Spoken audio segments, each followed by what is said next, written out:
Hello students, हमने BA BSc का math ordinary differential equation start करा था जो सेमेस्टर सेकंड का मैथ है, जिसका हमने सेक्शन नंबर फर्स्ट यानी कि चैप्टर फर्स्ट स्टार्ट करा था, जिसकी हमने 1.4 तक कंप्लीट कर ली थी। मेन हमने अब आज हमने 1.5 स्टार्ट करनी है। तो हम एक बार इसका रिव्यू ले लेते हैं कि हमने इस चैप्टर में क्या क्या स्टडी करा। हमने इस चैप्टर में सबसे पहले स्टडी करा था कि basic definition, differential equation, ordinary differential equation, equations क्या होती हैं। उसके बाद जो चैप्टर पूरी मतलब कि इस चैप्टर में आप जो पढ़ रहे हो, स्टडी कर रहे हो, मेन क्या है, एग्जैक्ट डिफरेंशियल इक्वेशन। आपको इस पूरे चैप्टर में एक एग्जैक्ट डिफरेंशियल इक्वेशन है, उसको सोल्व करना है। अगर कोई इक्वेशन एग्जैक्ट नहीं है तो आपको एग्जैक्ट इक्वेशन बनाना है। तो सबसे पहले अगर कोई इक्वेशन एग्जैक्ट है या नहीं चेक करने के लिए जो आप मेथड अपनाते हो वो होता है कि आप क्या करते हो, इक्वेशन को इस फॉर्म में लेकर आते हो। मोस्टली आपकी इक्वेशन इसी फॉर्म में होती है। अगर नहीं है तो उसको लेकर आओगे mdx plus ndy equals to 0 में। तो फर्स्ट आप चेक करते हो उसका curly M by curly Y equal to curly N by curly X. मतलब अगर curly M by curly Y equal है curly N by curly X के, देन गिवन इक्वेशन आपकी एग्जैक्ट है, अदरवाइज गिवन इक्वेशन आपकी एग्जैक्ट नहीं है। तो आपने फर्स्ट एक्सरसाइज में यही स्टडी करा था। उसके बाद आपने एक स्टडी करा था इंटीग्रेटिंग फैक्टर क्या होता है। इंटीग्रेटिंग फैक्टर क्या होता है, सॉरी, अगर आपके पास इक्वेशन एग्जैक्ट है देन आप उसका सॉल्यूशन फाइंड आउट कर सकते हो। उसका सॉल्यूशन क्या होता है, integration mdx y constant plus integration n में वो टर्म्स उठानी है जिसमें x नहीं है, into D Y equals to C, इसका सॉल्यूशन होता है। अब मान लो आपके पास, जब आपने सेकेंड एक्सरसाइज में सीखा कि इंटीग्रेटिंग फैक्टर कब क्यों आया, अगर आपके पास गिवन इक्वेशन एग्जैक्ट नहीं है तो क्या होता है, कैसे पता लगेगा कि वो एग्जैक्ट नहीं है। Curly M by curly Y equal नहीं आएगा करली एन बाई करली एक्स के। अगर आपके पास गिवन इक्वेशन एग्जैक्ट नहीं है लेकिन कुछ ऐसा फंक्शन मिल जाए एक्स और वाई का कि आप गिवन इक्वेशन को एग्जैक्ट बना पाओ, तो वो जो फंक्शन होता है वो क्या कहलाता है, आपका integrating factor. Such a function is called a integrating factor. आप उस पूरी इक्वेशन को जो एग्जैक्ट नहीं है उस इक्वेशन को उस इंटीग्रेटिंग फैक्टर से मल्टीप्लाई कर देते हो और तब वो इक्वेशन क्या बन जाती है, एग्जैक्ट बन जाती है। देयर इज एन इनफाइनाइट, और ऐसे इनफाइनाइट इंटीग्रेटिंग फैक्टर होते हैं। मतलब ये नहीं है कि जो आपकी बुक में इंटीग्रेटिंग फैक्टर दे रखा है कि आप मानो उसी से ही क्वेश्चन निकलेगा, नहीं। उसके अलावा एक इक्वेशन को सोल्व करने के लिए आपके पास इनफाइनाइट इंटीग्रेटिंग फैक्टर होते हैं। उसके बाद कुछ इंस्पेक्शन से हमने डायरेक्ट इंटीग्रेटिंग फैक्टर स्टडी करे थे। तो अब क्या इसमें क्या था कि 1.2 तक आपके पास या तो इंटीग्रेटिंग फैक्टर गिवन थे या आपने बाय इंस्पेक्शन से फाइंड आउट करे थे। अब उसके बाद आपने रूल पढ़े कि अगर आपको इंटीग्रेटिंग फैक्टर नहीं गिवन लेकिन इक्वेशन भी आपकी एग्जैक्ट नहीं है तो सम रूल पढ़े थे। रूल नंबर फर्स्ट और सेकंड आपने स्टडी कर लिया था, थर्ड और फोर्थ आज हम स्टडी करेंगे। रूल नंबर फर्स्ट क्या था कि अगर m into X Y and N X Y, मतलब m जो है वो फंक्शन होता है x और y का, n जो है वो फंक्शन होता है n कोस x और y का, वो कैसे फंक्शन है, होमोजीनियस फंक्शन। होमोजीनियस का मतलब क्या होता है कि वेरिएबल्स की जो पावर होती है वो सेम होती है ईच टर्म में। जैसे X square minus Y square, इसकी पावर भी x2 है, इसकी पावर भी 2 है। X square plus 3xy plus में वाई स्क्वायर, इसकी भी 2 है, इसकी भी 2 है, इसकी भी 2 है। ठीक है जी, तो पावर सेम आ जाए तो डायरेक्ट आप इंटीग्रेटिंग फैक्टर बोल दोगे 1/mx प्लस ny। तो आप पूरी इक्वेशन को जो एग्जैक्ट नहीं है उससे मल्टीप्लाई करोगे, देन जो आपकी इक्वेशन बन जाएगी मल्टीप्लाई करने के बाद वो कैसे बन जाएगी, एग्जैक्ट। आप चेक कैसे करोगे, curly M by curly Y equal आ जाएगा फिर curly N by curly X के, प्रोवाइडेड जो आपका डिनोमिनेटर है वो जीरो नहीं होना चाहिए, क्योंकि अगर डिनोमिनेटर जीरो हो जाता है तो 1/0 इन्फिनिटी, वो आपका फंक्शन डिफाइंड ही नहीं होगा। फिर आपने रूल नंबर सेकंड पढ़ा था कि अगर इफ इक्वेशन, ये 1.3 में स्टडी करा, ये 1.4 में स्टडी करा, if the equation mdx plus ndy is not exact and is of form this, then आपने पढ़ा था कि इसका इंटीग्रेटिंग फैक्टर इस टाइप का होता है कि अगर इक्वेशन इस टाइप से हो। देखो, कोई भी क्वेश्चन आपको एग्जाम में गिवन हो या कहीं से भी आप करते हो तो सबसे पहले आप पहला रूल देखना, अप्लाई हो रहा है, नहीं हुआ कट, फिर दूसरे पर जाना, फिर तीसरे पर जाना। अब आज हम थर्ड और फोर्थ देखेंगे। देखो दोनों में क्या डिफरेंस है, वही सबसे पहले देखोगे कि अगर इक्वेशन एग्जैक्ट नहीं है, मतलब curly M by curly Y equal नहीं आ रहा करली एन बाई करली एक्स के, तब आप क्या करोगे, आपने क्या निकाला, करली एम बाई करली वाई पहले निकाल रखा है, curly N by curly x पहले निकाल रखा है।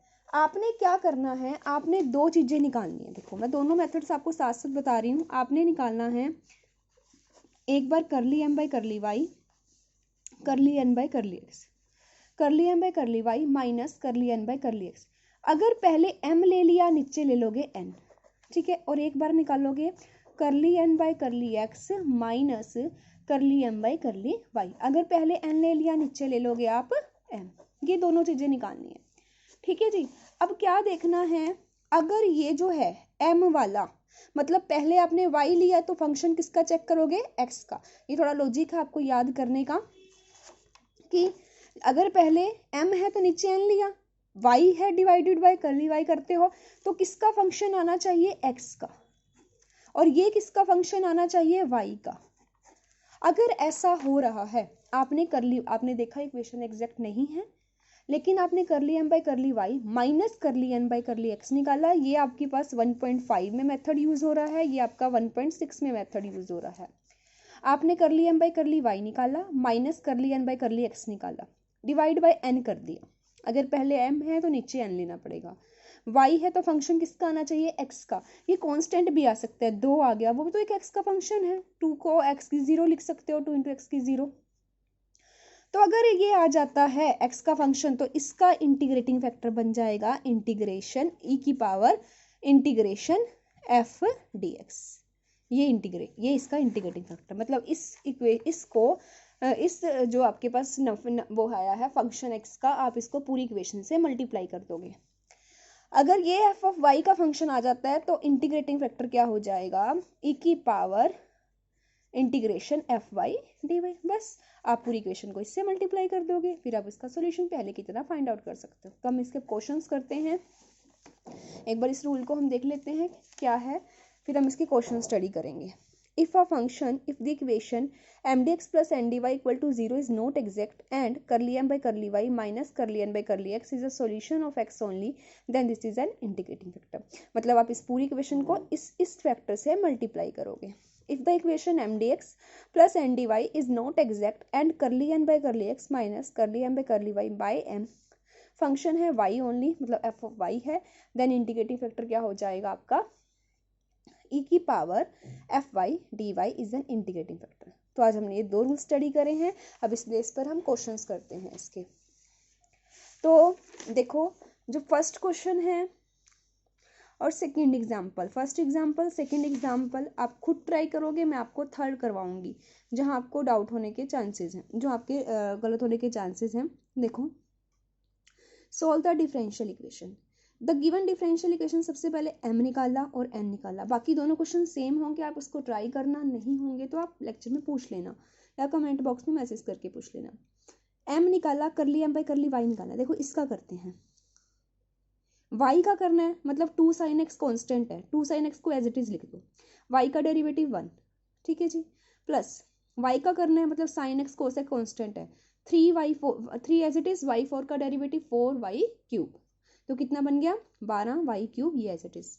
अब n का करते हैं, करली n बाई करली x करना है, मतलब y कांस्टेंट है, तो इस ये as it is cos square का 2 पावर आगे cos x इंटू cos का माइनस sin x, ठीक है जी। तो ये माइनस पहले था, माइनस हट जाएगा, cos x का डेरिवेटिव माइनस sin x, तो माइनस माइनस प्लस बन जाएगा।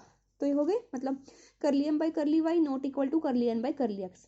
देखो ना गिवन इक्वेशन आपकी, जो गिवन इक्वेशन में m और n थे ना आपके होमोजीनियस है, ना हम उसको सेकंड रूल के अकॉर्डिंग लिख सकते हैं। कौन सा रूल अप्लाई करना पड़ेगा, थर्ड देखते हैं। थर्ड क्या था, करली m by curly y minus करली n by curly x by n निकाला, ठीक है जी। करली m बाई करली y आप निकाल चुके हो, करली n बाई करली x निकाल चुके हो, दोनों को माइनस करा।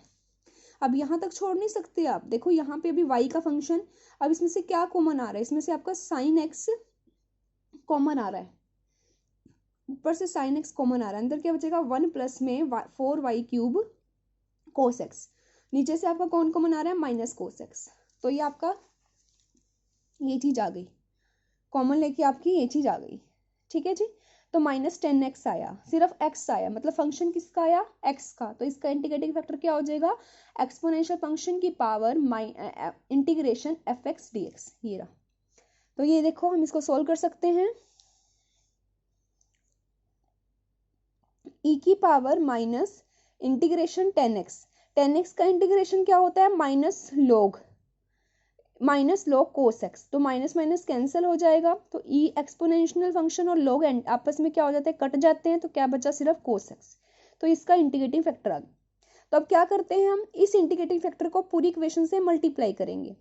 तो 2y साइन था, सिर्फ कोस हो जाएगा, 3y साइन था, कोस था, तो कोस स्क्वायर हो जाएगा। और सेम यहाँ पे फिर आपने दोबारा से करली एम बाई करली वाई निकाला, करली एन बाई करली एक्स निकाला, तो क्या आ गए, दोनों इक्वल आ गए।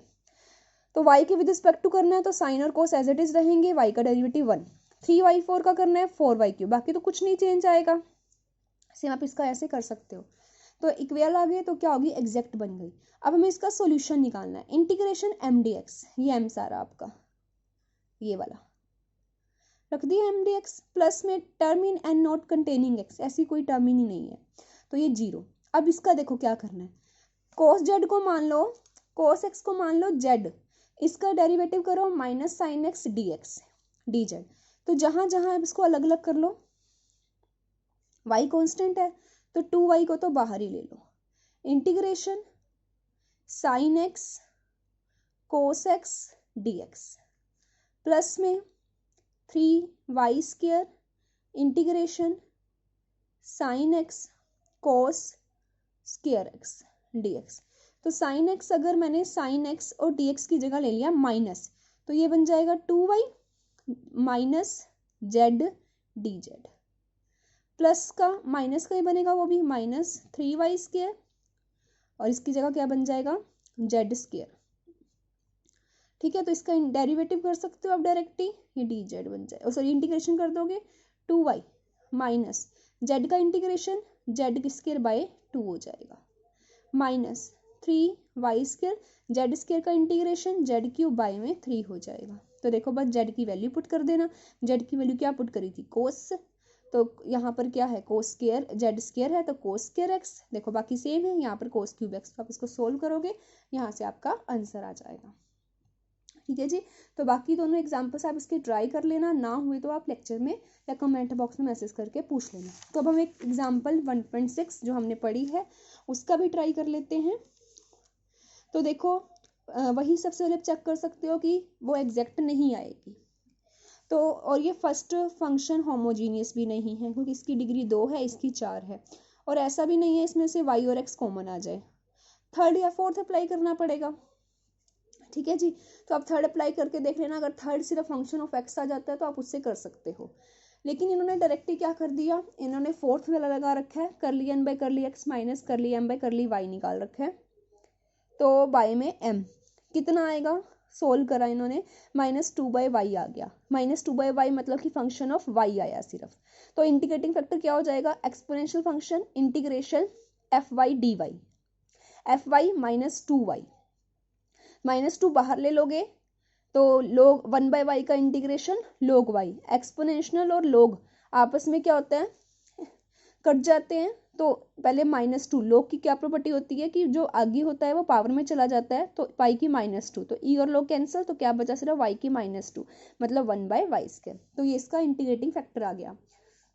तो इस इंटीग्रेटिंग फैक्टर को अब क्या करोगे, पूरी इक्वेशन से मल्टीप्लाई करोगे, कर दिया, फिर क्या चेक करा, curly M by curly Y equal आ रहा है curly N by curly X के, अगर दोनों इक्वल आ गई तो मतलब इक्वेशन क्या बन गई आपकी, एग्जैक्ट बन गई। अगर इक्वेशन एग्जैक्ट है तो आप इसका क्या फाइंड आउट करोगे, सॉल्यूशन, हैंस सॉल्यूशन इंटीग्रेशन किसका, mdx का, ये सारा m, y कांस्टेंट लेना है, प्लस n में वो टर्म्स उठानी है जिसमें x नहीं है, लेकिन यहाँ ऐसी कोई टर्म नहीं है, तो ये 0, तो y कांस्टेंट मतलब 3y² as it is, x² का इंटीग्रेशन x³ बाई 3, तो ये 3 से कैंसिल, 1/y कांस्टेंट है, 2x का x का इंटीग्रेशन x² बाई 2 कैंसिल, तो यहाँ से आपका आंसर आ जाएगा। ठीक है जी, तो आज के लिए इतना ही, आपके यहाँ तक 1.6 तक कंप्लीट हो गया है। तो नेक्स्ट लेक्चर में आपका ये पूरा चैप्टर कंप्लीट हो जाएगा। तो 1.6 तक ट्राई करके देखना। अगर आप डायरेक्ट 1.6 या 1.5 करोगे आपको क्लियर नहीं होगा, तो इसके स्टार्टिंग से लेक्चर देखना अच्छी तरह, जो जो डाउट्स हो उनको पूछ लेना। सबसे पहले ये पढ़ना कि एग्जैक्ट डिफरेंशियल इक्वेशन क्या होती है, एग्जैक्ट बनाने के लिए उसको करना क्या होता है, अगर एग्जैक्ट आ जाती है तो सॉल्यूशन हम उसका कैसे फाइंड आउट करते हैं। तो हर एक एक्सरसाइज एक दूसरे पर बेस्ड है, तो स्टार्टिंग से स्टार्ट करना अब इस चैप्टर को। तो नेक्स्ट लेक्चर में हम इसके 1.7 देखेंगे। Thank you.